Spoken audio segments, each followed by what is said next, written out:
Hello, everybody. How are you all doing today? My name is Davis Okelwo, and you're welcome to today's episode of the Davis Okelwo Show. I'm super excited today because I'm going to be having an amazing guest on the show today.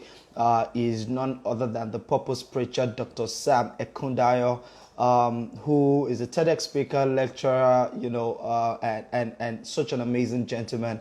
I like to call him my friend, but as you know, Yoruba people from Nigeria is much more senior to me, and so he's a senior friend, if I can say that. But today we're going to be discussing staying purposeful even in tough times, in difficult times, in times of crisis. And thank you to everyone who is joining this stream today. Dudu Shewa, it's good to see you. Mickey's is good to see you. I'm just waiting for Dr. Sam to join in, and once he joins in, we're going to be going straight into the conversation for today. For a lot of people, these are difficult times, and rightfully so, because of the COVID-19 pandemic and its resultant economic effect. Now, in as much as that is the situation, life doesn't stop. Take that again. Regardless of what the situation is with COVID-19 in the location where you are, life doesn't stop. Your purpose must still be advanced. God's purpose will still be advanced. A lot of businesses right now at this times will still advance. They are all trying to innovate and find ways by which they can stick to their regular operations or innovate their ways into ensuring that they survive, because each business is also striving to ensure that they accomplish their own purpose. Each business is striving to ensure that they accomplish their own mission, right? So even though we are currently pandemic and all, it still does not change the fact that purpose must still be accomplished. God's purpose will still be accomplished. Your purpose must still be accomplished. Purpose for businesses will still be accomplished. And that conversation is what we're going to be having today. And I'm so glad and honored to have Dr. Sam Ekundayo in the house. Such a joy to be here. Such a joy to be here. Thank you so much for having me, sir.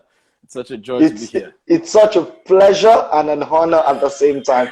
I mean, it's such. I'm just very about. I'm starstruck right now. No, please don't be. Please don't be. It's a joy to be here. And thanks for the privilege. Thank you very much. Thobo Kathola from Botswana, my friend. Thank you for joining in. Guys, we're going to have an amazing time today. We have people joining in from all over Africa and all over the world. So thank you very much, guys. So, Dr. Sam, before we even get into the conversation about purpose, tell us a little bit about yourself and how regular Samuel became Dr. Sam Ekundayo. Oh wow, that's something that if we start, we won't finish.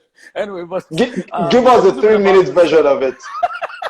All right, my name is Samuel Ekundayo. I'm often referred to as the Purpose Preacher because I believe the message I'm giving to the world is the message of purpose. So be it in corporate organizations or be it to Christian organizations or to individuals. Purpose is the topic, is the word, is the message that God has given me. So that's why I'm referred to as the Purpose Preacher. And I'm a senior lecturer by the grace of God. I'm a transformational speaker and a preacher at the same time. So you may be hearing me reference the Bible. It's just for you to know that I'm a person of faith and I don't shy away from my faith from time to time. So I'm one of the senior lecturers in one of the New Zealand higher institutions here by the grace of God. I've been in New Zealand for 11 years now, going to 12 years. It's been awesome. It's been such a long time. So sort of a Kiwi by the grace of God. I'm an author of 3 books. Of course, because of time, the regular Dr. Sam, the regular Samuel became Dr. Samuel to the glory of God because of a vision, because of faith, because of something that God had shown me, because of purpose. Right from the age of 14, I've always wanted to be a professor. And it's because God showed me about where he was taking me. And because of that, I knew I had to go the path of having a PhD. So that's why we're here. I actually literally came to New Zealand to do my PhD. And ever since, like I said, I'm a man of faith. God said, stay here. I will prosper you here. And I've since stayed, and God has been doing justice to his word. Awesome. I love that story, and it's truly remarkable for quite a number of reasons. I mean, let me start with the Somebody was saying just now that they love your bookshelf. Oh, Somebody was thank saying you. they love your bookshelf. Fantastic. Thank Anyways, you. I love the fact that you mentioned the fact that Sam became the purpose preacher when you found vision. And for me, vision is that critical point where we become just an ordinary person faffing through life, and we make that transformation into somebody who is purpose driven, where we come to a realization of self and our purpose on this earth. And for me, that is really, really remarkable. Why is it important for every single person to have a purpose? Because just before you answer that question, it is very common for people to have the misconception that purpose is a conversation that only God, Christians, Faith religious people, faith-based people talk about. But I can attest to the fact that individuals should have a purpose. Companies and organizations have purposes. Even nations have purposes. Tell us the importance of purpose and what it can do in terms of transforming a man from ordinary to extraordinary, and maybe nations and companies and things like that. Thank you very much. The late Dr. Miles Monroe has this quote that I will never forget for the rest of my life. He says that the greatest tragedy in life is not death. The greatest tragedy in life is a life without purpose. I'm going to say that again. The greatest tragedy in life is not death. It's not tragedy enough when you die. It's worse when you die without purpose, without knowing your purpose. So whether you're a nation, you're a corporate organization, you're watching this, you're listening to this, you must be purposeful. You must know what your purpose is. And I will start by saying everything has a purpose. Every single thing in life has a purpose. And because purpose is built into the function of everything, which means if you don't know your purpose, you will not be able to function correctly. Let me say that again. If you don't know your purpose, you will not be able to function correctly. This is why it's important to know your purpose. If you don't know your purpose, you'll be like a square peg in a round hole. You'll be a round peg in a square hole. This is why many people are, walking this, the face of the earth, or many organizations are dilly-dallying and dabbling and competing in spaces they're not supposed to be in, because, from the very first place, they do not know their purpose, or maybe they've even forgotten it. It's really, really important to start from why, or start with why, in the words of Simon Sinek. Interested. I love the fact that you have stressed the importance of purpose. And one of the things you mentioned is that if you have not found purpose, then you would not live correctly and you would not utilize your time appropriately. Absolutely. So when we're talking about this conversation around purpose, right? A lot of people might be watching now and saying, okay, so yes, we understand that it's important to find purpose, but then where do we find it? How do we find it? So tell us about that process, that process of finding purpose. How does that happen? Okay. Because it's important to find purpose, it's also important to realize that sometimes purpose finds us. So it's one thing to actually go after your purpose. Another thing to realize that your purpose can actually find you. And I came up with this framework of 5 different cues to your purpose. And I want to share those 5 different cues right now. I gave it in my TED Talk as well, too. Number 1 is that your purpose can be found inside you. Inside every one of us are innate gifts, innate passion, innate desire, innate abilities that literally sets us apart from every other person around us, that literally makes us unique, that literally makes us stand out, that makes us, like we're supremely qualified to be, to be doing whatever it is that we're supposed to be doing with our lives. Inside us, deep within. And every one of us need to, to search deep within to actually be able to find purpose. Some people, find it very hard to search deep within to find their purpose. Another place to look is to actually look around you. You will realize that around you there are problems, because I believe purpose is also a solution to a problem. right? There are problems that are always calling out your name. Every time you come out of your street, you're angry that there are some youths that are just walking up and down and they don't have work to do and they don't know their purpose and they don't have a vision, and you're just angry and you're complaining about it. You blame the government for those youth walking up and down. You blame everybody. That is your purpose calling out to you. The only reason why you are seeing that problem every day, the only reason why it's conspicuous to you, the only reason why it appears you are angry about it is simply because your purpose is calling out your name. It's calling you. Exactly. What really you should do is to do something about that. Because of our time, I'll move forward again. Another place to find our purpose is to look up. And this one is, if you're a faith-based person, so the whole framework is about where to look. So you can either look within, or you can look around, or you can look up. And looking up is literally going to God. And this was my story. In 2016, I heard a message, and someone had just preached, all right? And the person preached on this title, to whom much is given, much is expected. It was around the period in my life where I was looking at all the things I could do. See, I was a web designer, I was a graphic designer, I was a singer, I was a songwriter, I was a poet. I was a poet. I was doing tons of things. I was almost dabbling into politics, thinking about releasing a CD, all of those kind of things like that. And it was like I was busy but ineffective. I was making motion but not progress. I was just living life. There's no sense of fulfillment. I didn't feel any sense of progress towards any ideal. My life was just, I was just there, kind of a thing. But at that time, I heard that message that to whom much is given, much is expected. And I was scared. I was scared when I heard that. And then I started to go to God. I said, Lord, all these things you have given to me, all these things that I know how to do, for what purpose? For what reason? And God said to me, just help people discover their purpose. Boom! Boom! That was it. That was a complete life-changing encounter. And I soon realized that whether it's my gift for music, my ability to play the keyboard, my ability to do graphics design, to do web development, to teach, as a lecturer, to whatever, to write, to speak, all of that is for one single purpose. The same way you look at an iPad, the fact that the iPad has a volume button, the iPad has a home screen button, the iPad has a retina screen or whatever, all of that is for one single purpose. And when you find that purpose, you have the ability to make effective all of that gift. Because of our time, I'll just stop there. So one place to also look. No. Give us the full scope. Give us the full scope. That's 3, right? Yeah, that's 3. That's 3. And the next place to look is to actually look back. And like I said earlier on, purpose finds us sometimes, right? There are some of your experiences in your past that can actually be the cues to your purpose.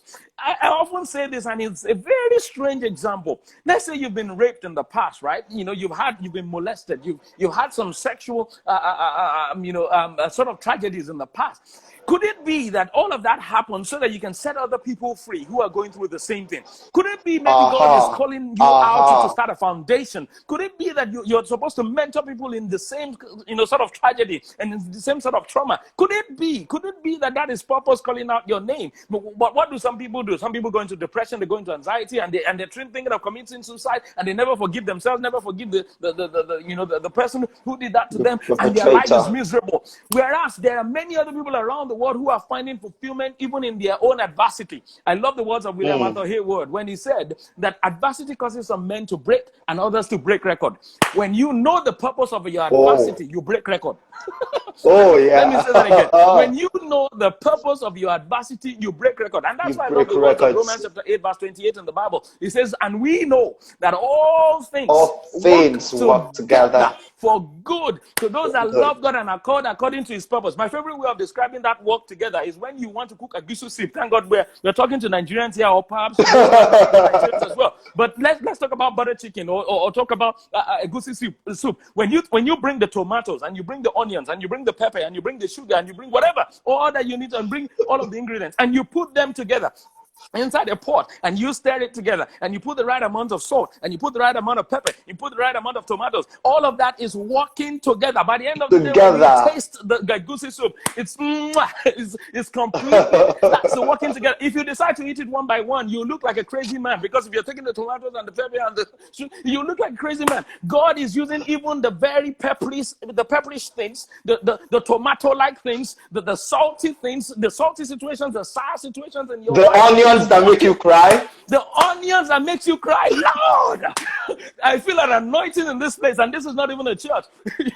Even the onions that make you cry, God is putting all of that together in a pot of soup, cooking out your future. Oh, mama, I love how the Bible says in Jeremiah chapter 29, verse 11. It says, I know the plan that I have for you of good and not of evil, to give you an expected end. Powerful. That means there is a future that God has for you, and nothing can destroy it. Not even the tragedies of your past can destroy it. And when you look at your past, you'll be able to get a cue to your purpose. You'll be able to get a cue to where God is taking you. Another place to look is to look forward. There is always something that is always calling out to you. That career that is always you've always wanted to be a nurse. You've always wanted to be a doctor. You've always wanted to be this. You've always wanted to be that. You've always wanted to help companies who don't know, how to carve their vision. You've always wanted to help people who want to be a nurse. You've always wanted to educate people. There is just that passion, that drive, that desire. Wow. And it's always calling out to you. And you kept on saying, when I turn 30, I want to be this. That was the story of my life. Since the age of 14, I had no idea God was calling me to speak. I just knew I fell in love, and I love to speak. I love to teach. I would gather my classmates together and teach them. They've been calling me Professor Smart since secondary school. Even though I was not necessarily leading the class, but I just love to teach. I had no idea that my purpose was calling out to me in my future. And this is why it's so important to have a sense of purpose. Because when you do, you would realize that everything happening around you, within you, above you, ahead of you, or behind you, are all making sense for your purpose. Pow! Fantastic. That's so much fire, so much insights coming from me, sir, and I'm super appreciative. So, guys, see, if you missed out on anything, let me recap very quickly for you. If you want to find your purpose, you actually could look inside of you, right? You could look around you. You could look up to God. You could look back, into your history. What are those patterns that you see from what has happened in the past? And you could also look forward. Yeah, you could also look forward and say, what is it that is pulling me? What is it that is drawing me? What is it that I'm always eager, to devote myself or apply myself to? And that is just really, really remarkable and truly, truly powerful. You shared your story. I remember the moment where transformation happened for me. Right before I was in university at the time, and right after when I got into university, I didn't know how it happened, but I suddenly became the class governor of 140 students. Now, at the time, I had no clue about my life. I had no clue about what I was doing. I was just, in fact, I chose my accounting degree because accounts was my best subject in secondary school, right? No purpose, no vision, nothing. But then I got into my second year. I'd been a church boy all along. I was born into a Christian family, but it was in my second year that I actually gave my life to Christ. And 2 weeks later, it was funny, and I'm going to draw at some point from this. 2 weeks later, a friend comes and gave me a CD and says he knows I'm really going to like this. Now, this is somebody that I do not even have a close relationship with. This is somebody that I don't know how he's been observed. He just gave me the CD and says, he knows I'm going to like this. I said, what is it? He said, just put it in your computer and watch it. And then I slotted it in. It was season 1, episode 1 of The Apprentice, Donald Trump's show. And then I watched that first episode and I said to myself, this is what I want to do with my life. I want to do business. I want to provide jobs for people. I want to create opportunities for people. And I don't want to compete for what is already there. I want to go out there and create more. And from that time, that was when it just took off. So one thing I just want to point out to everyone is this. See, it comes to us in different ways, right? Yes. Which is the reason why I like the fact that Dr. Sam has laid out all of these different patterns, different ways by which you can find it. It's not always going to come to you when you kneel and pray. right? It's not always going to come to you when you're thinking about what skills do I have. There are different ways by which it comes, and what Yes. I think is most important is that you devote yourself to the process. Very important. Devoting yourself to the process of finding purpose is really remarkable. Now, Dr. Sam, let me ask you this question, right? I have come to discover that sometimes this journey, and please correct me if I'm wrong, but I'd like you to talk extensively about this. Sometimes this purpose thing seems like it is reviewed in stages. Sometimes. Correct. Because Correct. the analogy all the time. Oh, really? You know, because the analogy I like to use it is once you adapt yourself to something and you begin to do it, clarity will come in the process of doing those things. It's Absolutely. like driving at night. You know, your headlamp can only see about 100 meters or 200 meters, but you need to move forward to see the next 100 meters or 200 meters. If you understand what I'm saying. So talk to us about, you know, this process. So why does it come in stages? All right. I would have loved to just, you know, go into the scriptures and say what the Bible is, but please go ahead. Go ahead. Okay, I was going to say, I recognize that there are some, you know, people who may be here and not people of faith and all. But even psychologically, I could prove it psychologically as well. All right. Every great thing starts small. And if we're going to mention the scriptures, the Bible says that the steps of a righteous man are ordered by the Lord. In other words, God leads us in steps. In steps. That means that today you take one step. And this is how God works. He shows us the end from where you are, but he always leaves out the details of the in-between. He showed Joseph that he was going to be a leader.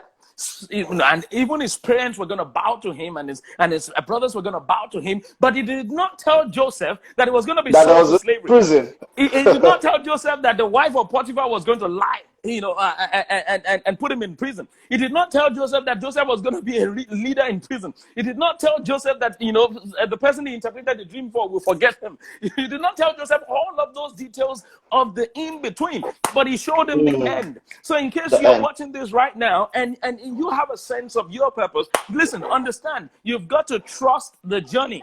And you will have, people say this all the time, you have to trust the process. Take one step at a time. Until you take one step, and the next step will not reveal itself. And that's why it's a journey of faith. That's why the Bible says the steps of a righteous man are ordered. If they're ordered, ordered means mandated, commanded, you know, declared. So you have to be told where next to put your leg, when next to move. It's step by step. It's a process. It's step by step. And if it's a corporate organization too, you're wondering what we're talking about in this life. Every single time you venture into something, you have an idea and you try it out. You realize that the next idea comes out of that idea, and the next idea comes out of that idea, and the next it unfolds. Every single time you venture, there's an unfolding, and that's why we must venture. You must trust the process. You must venture. You must devote. I love that phrase you used the other time. You must devote yourself to the process. I love the words of Simon Sinek. He said, people don't buy what you sell, they buy why you sell it. Why you sell it. They don't buy what you do, they buy why you do it. It's really important to realize that in all of this process, you're not doing it for the what, you're doing it for the why. And because of that, the why will keep revealing itself. It's a journey. It's a process. And thank you very much. That is so powerful. And one of the things that, you know, one of the questions I see a lot of people ask a lot of time is, you know, how do I figure out my path and what to do? Because I'm good at this, I'm good at this, I'm good at this. Or like it seems sometimes that you have like multiple passions. You know, it seems like you have multiple talents and multiple expressions. And you have had this experience. You told us about it earlier. You know, all of these different things. You know, for people that seem to be pulled in many different directions, you know, and have many different passions. How do we coalesce that into, you know, one sole vision and purpose that we chase after? Oh, this question you've asked me, a lot of people have asked me, so I've decided to put it in a book. I'm writing a book right now that I've titled, Your Problem is That You're Multi-Talented. That's the title of the book. Your problem is that you're multi-talented. And I'm writing it because it's something I've been through myself. You know, being multi-talented and having multiple passion it's a blessing, but if you're not careful, it can be a curse. right, where you are not effective. You're making motion, but there's no progress. You're all over the place, but nowhere to be found. Let me say that again. You're like all over the place, but yet All nowhere over to the be found. place, nowhere to be found. And the danger, here's the danger. At the end of the day, when you're busy doing this, like you're a graphic designer, you're a web developer, you're a I'm talking about my story now. You're a teacher, you're a preacher, you're this, you're that, you're that. People would not know what to come to you for. People will not know what to come to you for because you are not specific. You're not niched. Your value will remain where it is. Your value will not grow. You will just stay there. It's like that mango tree that has both mango and orange, and you will confuse people. This is why it's so important to realize what is the purpose of all of those passions, all of those gifts. When you know the purpose of all of those, all everything together, it streamlines your life, it focuses your life, and as a result, you will realize the more you focus on that area that God has asked you to be, and that purpose, your value goes up.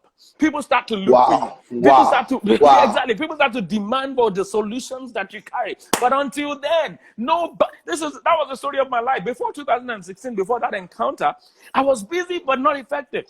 Nobody came to me. Nobody booked me to speak anywhere. Nobody booked me to speak anywhere. I'm serious. Like, it was because nobody knew what to come to me for. See, exactly. we must come to a place where when people mention your name, they mention a niche, a topic, an area together with your name. The same thing. Whenever they mention a niche, an area, a topic, they must mention your name as well. Your name. All right?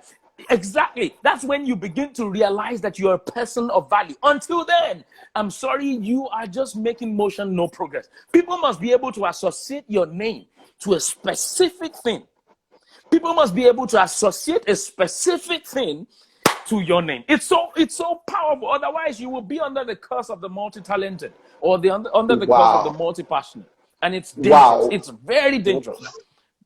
Wow, thank you very much for sharing that. I can tell you that we can't wait for that book to be out. I definitely will be picking up a copy once it comes out. So, and guys, by the way, if you're not following Dr. Sam Ekundayo, please ensure that you follow at Dr. Sam Ekundayo, because, you know, from there you can get access to some of these resources, and he puts out content every now and then that can help you channel all of your energies into the right places. And one thing I wanted to talk about as well is the application of what you've just said to a business or corporate environment, because many times, even as businesses, we do not make progress until we are able to align all of our different solutions into one value proposition.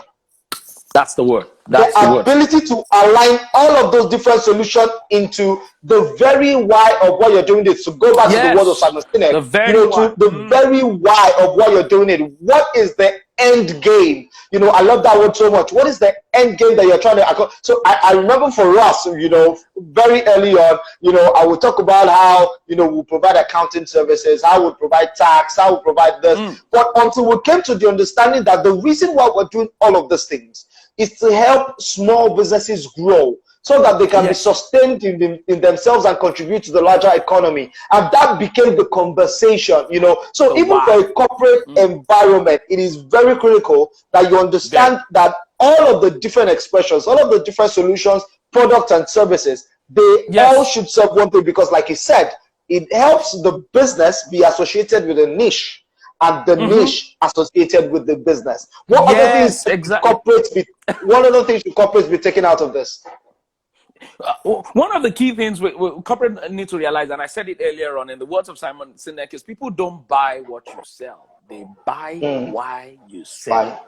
They don't buy what you sell. They buy why you sell. They may end up buying one product from you, but you can only get loyalty when they know why you're doing what you're doing. And if, in case any entrepreneur is watching this or listening to this later on, one thing you must realize is you must define clearly why are you doing what you're doing? Why are you selling what you're selling? Why are you putting out the solution that you're, until you are able to clearly define why, you will never get anyone to follow you.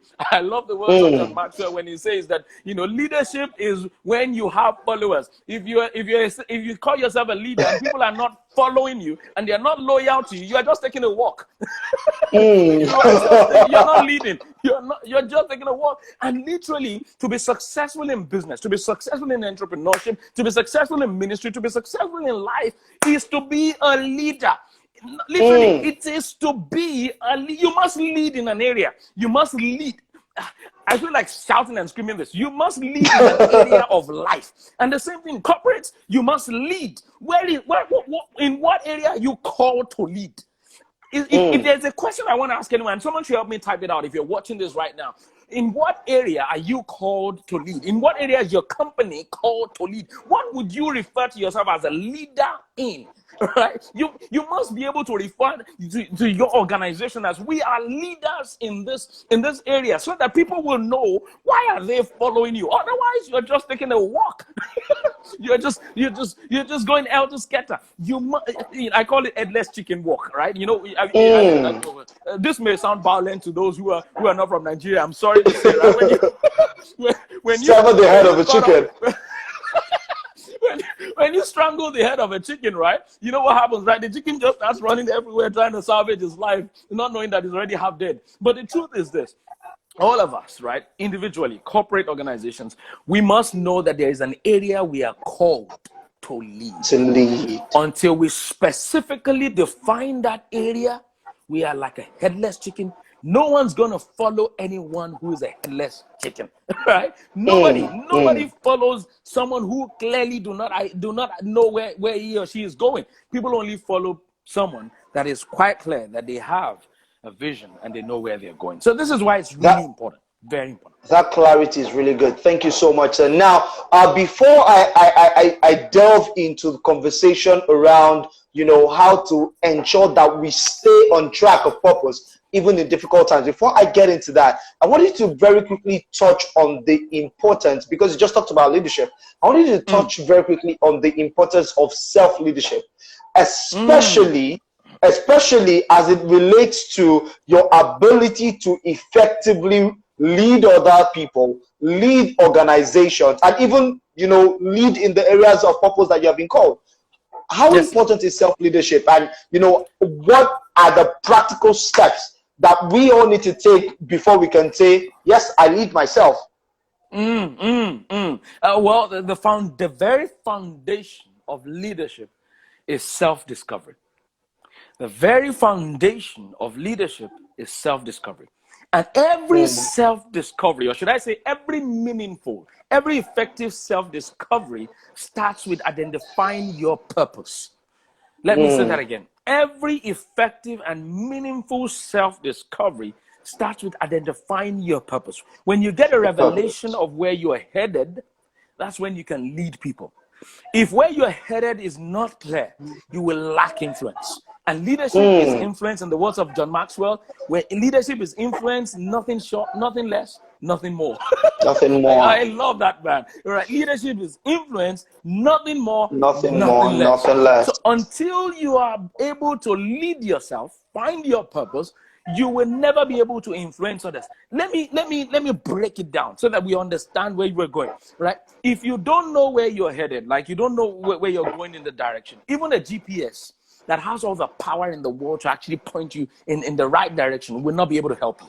The very first question the GPS asks you is, where is your destination? So that's when it will plot multiple routes to you and say, oh, based on this point A that you are headed, could go this route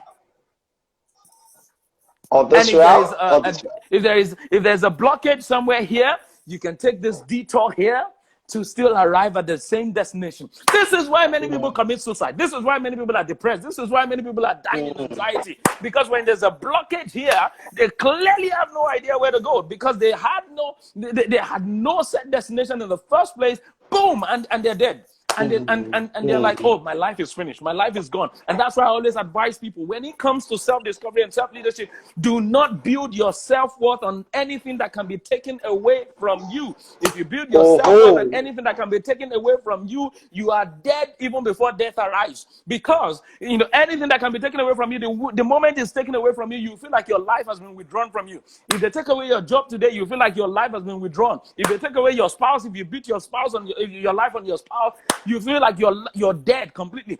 Only build your self-worth on your purpose. When you build your self-worth on your purpose, now you are a leader. Why? Because you know where you're headed, you know where you're going. People will be forced to literally follow you. I'm not talking about manipulation here. People when people see you headed where they are headed, right? And you are one step ahead, they will be silly not to follow. All right, they will be. That's why I love that book, The Road Less Traveled. I can't remember the name of the author now. And he said in the first part of his book, he said, life is hard. Right?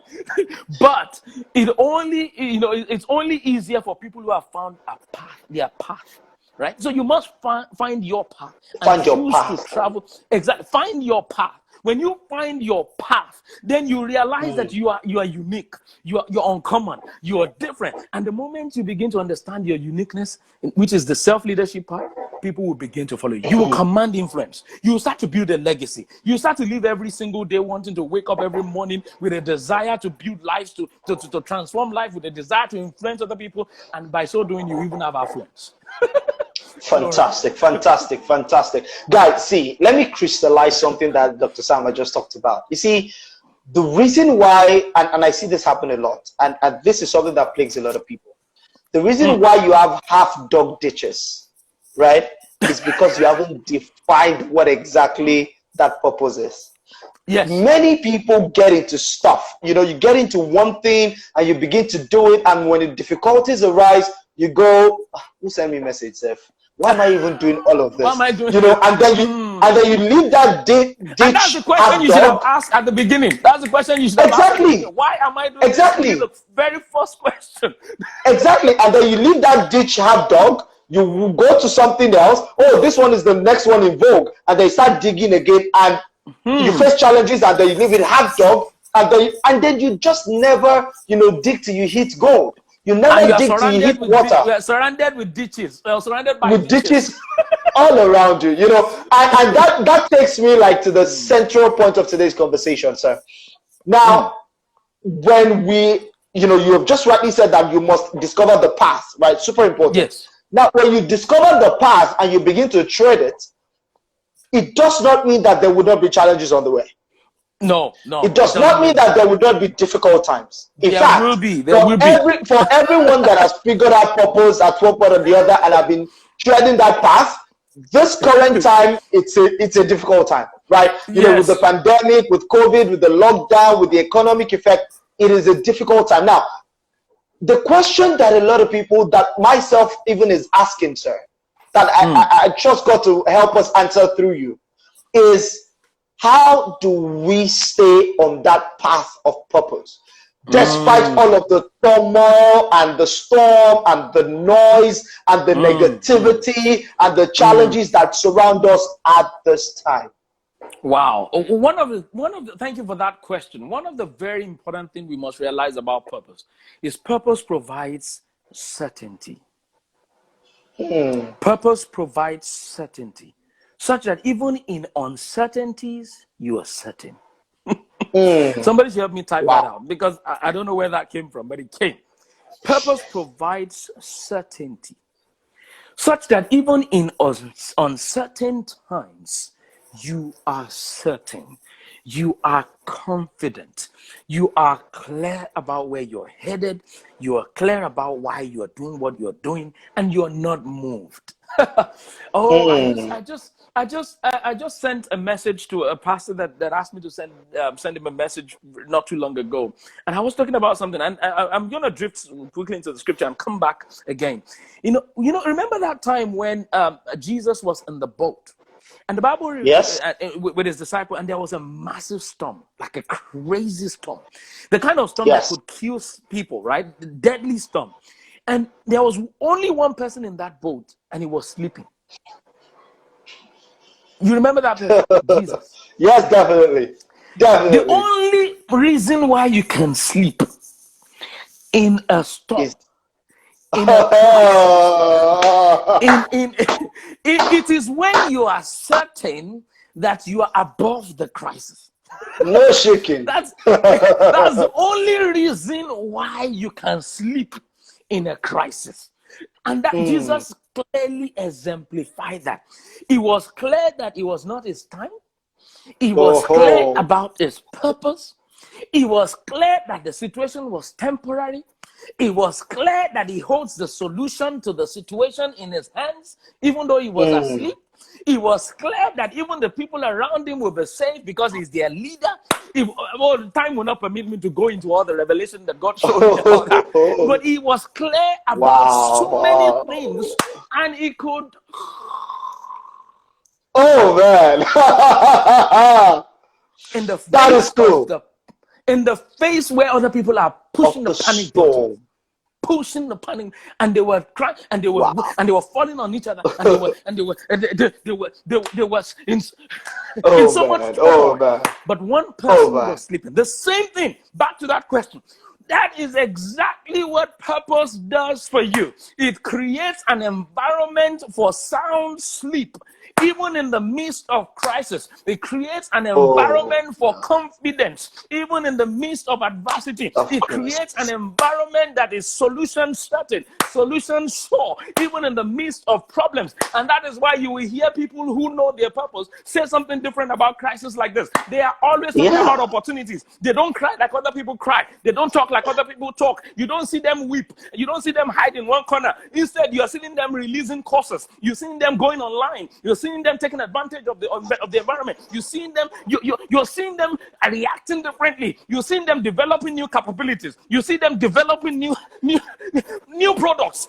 Even in crisis, other people are crying. They are not crying. Other people are weeping. They are not weeping. Other people are losing money. They are not losing money.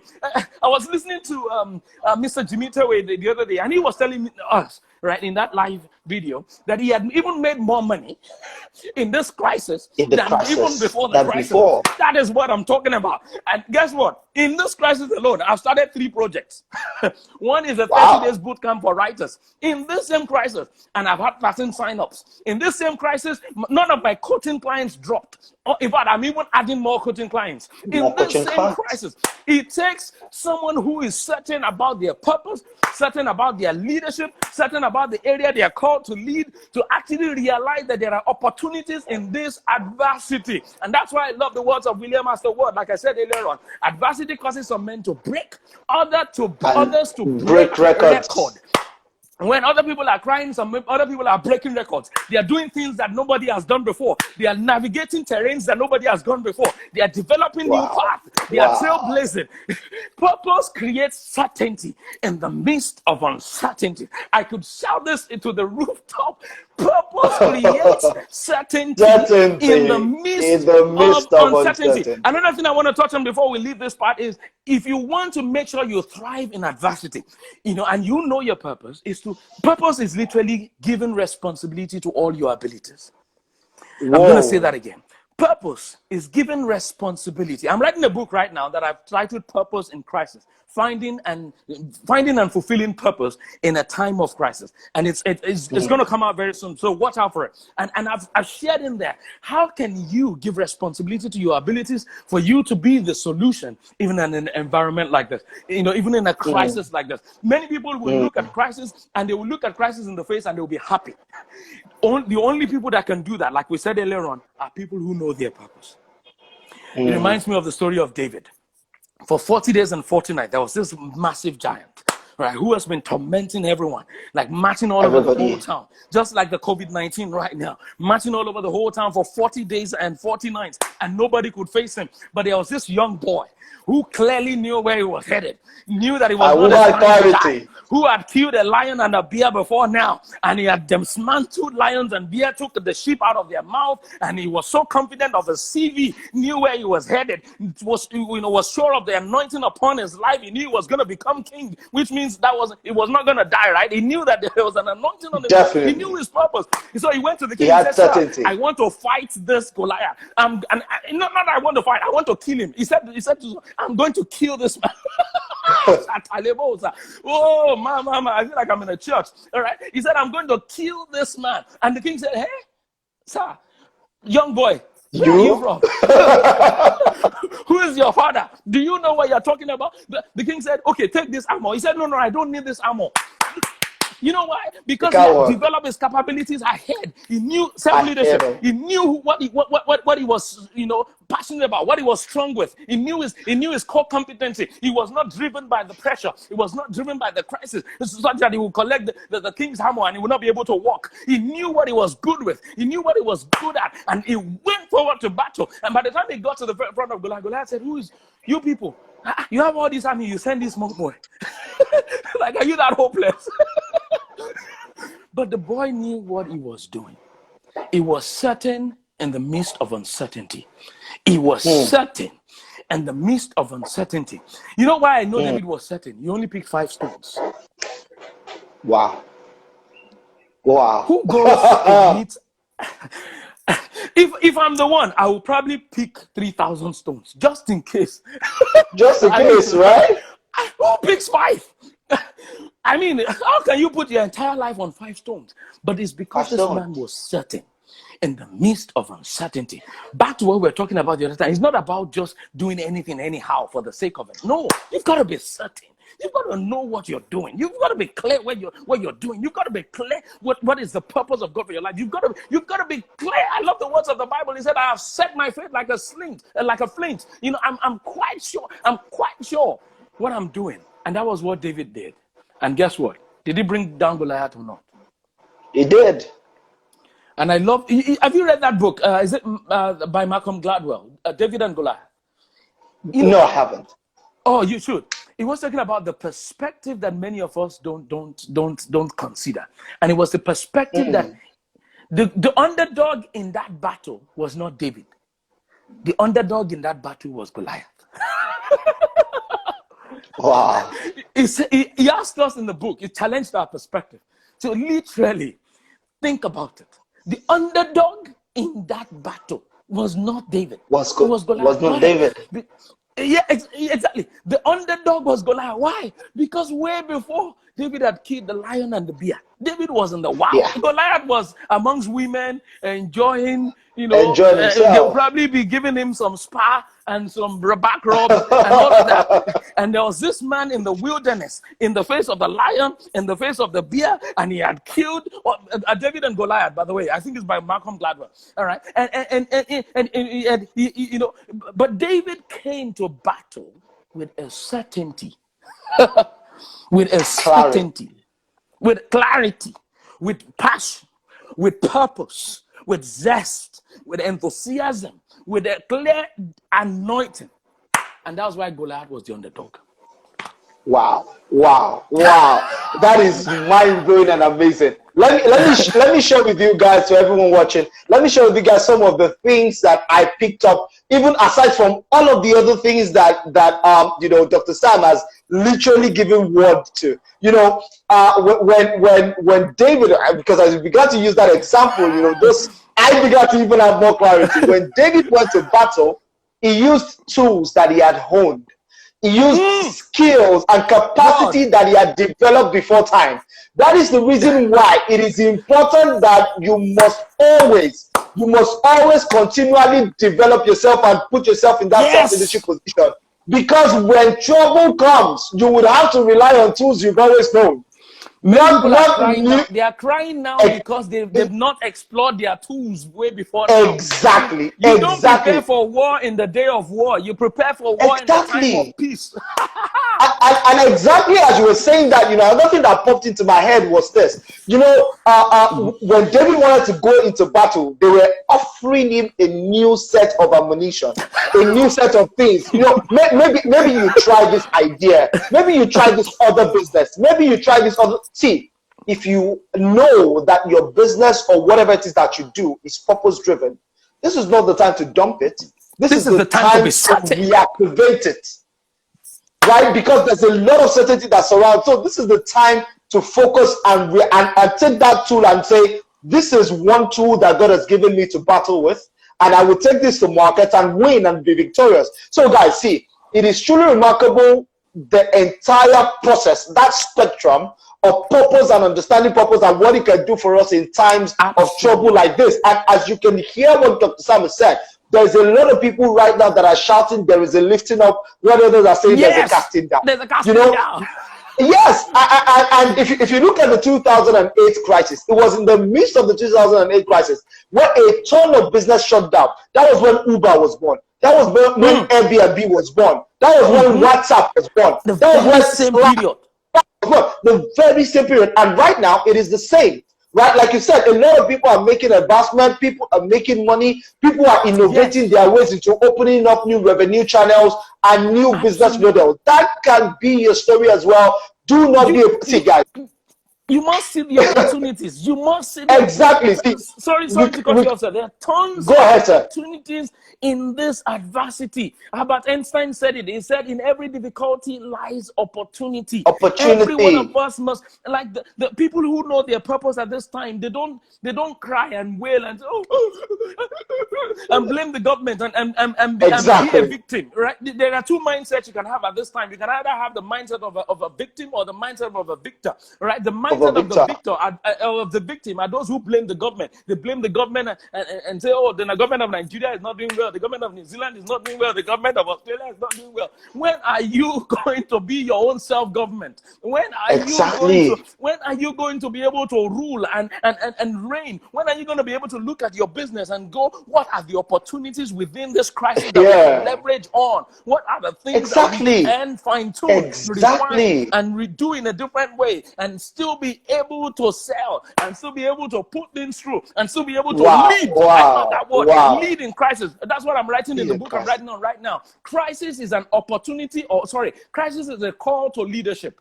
Crisis is a call to leadership. In every crisis, there is always a call for a voice. In every crisis, a voice is always emerging. A voice is emerging. In business, a voice is emerging. In healthcare, a voice is emerging. In media, a voice is emerging.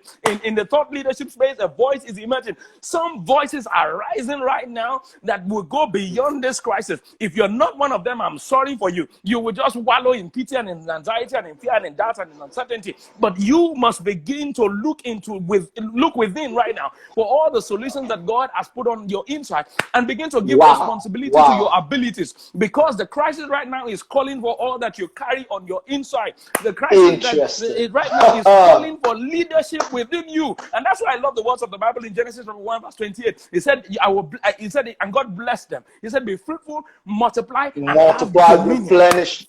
What the revelation God gave me in that scripture is that nothing is meant to control you. You're supposed to control everything, including crisis. Including crisis. You're supposed to control crisis. You're supposed to ride on this wave that is going on right now and leverage on it. Use technology to your advantage. Use networking to your advantage. Use relationships to your advantage. Use all the key tools that are around you that are the things that are emerging at this particular point in time to your advantage. And you will soon realize that even after this whole crisis, post-COVID, nobody will be able to compete with you. You would have developed some competencies that, my goodness, because of time, let's just stop. Man, that is super. See, guys, this crisis is a resource. It's a resource. It's a resource. Use it. See, we cannot exhaust this conversation. We're running out of time. Don't waste this crisis. Don't waste this crisis. Don't waste it. Don't just waste it, please. I don't care where you're watching from, in any country of the world. In any country, don't waste this crisis. Now that they're facing the toughest, it's an opportunity. It's a call to leadership. It's a call to leadership. Man. Don't waste this. You are called to lead even in this particular point in time. You are called to lead. Whether you're a business, you are called to lead. Sorry, sir. Fantastic. Thank you so much, guys. See, we cannot exhaust this conversation. And what I'll just advise you all to do right now is, number one, if you're not following Dr. Sam Ekundayo, please ensure that you follow him right now. Consume a lot of the content he has on his Instagram page. That is even a good place to start. You're going to learn more about this process, and you can begin to find and know what paths to take, even in times like this. If you're not following me, I'm at Davis Okewo. Please ensure that you follow me as well. Now, Dr. Sam, very quickly, you've touched on quite a number of things, and you already have 3 books out already and a couple more coming on the way. How do we get your books if we want to get them? Please quickly share, because we're running out of time. So in a minute or two, quickly share with us how we get your books. So if you go onto my website, samuelekundayo.com, you'll find under my books, there's a books heading there. I think it will be samuelekundayo.com/books. You'll be able to find all my books in there. Fantastic, fantastic, guys. So just go to Samuel Ekundayo. I put the link in the chat. Please ensure that you go to samuelekundayo.com. You find the books and resources. So very quickly, let me run you through some very interesting questions just to get to know you a little bit better for those who are just meeting you for the first time and who will be following you right now. So would you rather play sports or would you rather play video games? I think I know the answer to this one. That's a very difficult one to answer, because the only sport I play is actually football, and I also enjoy playing video games. So, but I would rather play live sport than actually play on the console. Fantastic, fantastic. And let me also mention that I see oftentimes you play Monopoly with your kids and your family. Oh, yes. You know, Monopoly is my favorite game. I love the game a lot. And that is really cool and amazing. So would you played it today already? Oh, fantastic. Would you listen to music or watch a movie? I would listen to music. I'm a passionate lover of music. Yeah. Oh, fantastic. Tea or coffee?